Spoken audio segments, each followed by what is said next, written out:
ডাল দেখিয়েছিলাম না, ভাজা করে সিদ্ধ করার পর পাটাতে বেটে নিয়েছি। এখন ময়দা দিয়ে মেখে নেব, মেখে পুলি করে নেব। এখন পুলি বানিয়ে নেব।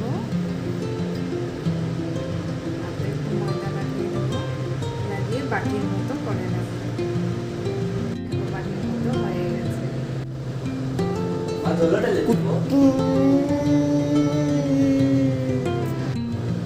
এই দেখো পুলি বানিয়ে নিচ্ছি।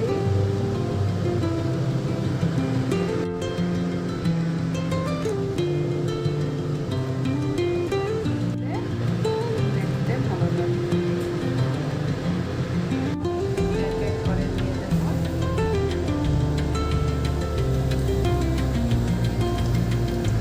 একসঙ্গে বেশি পিঠা দেবে না, 3-4টে করে দিলে। এই তো ভাজা হয়ে গেছে, এখন নামিয়ে নেব। এই দেখো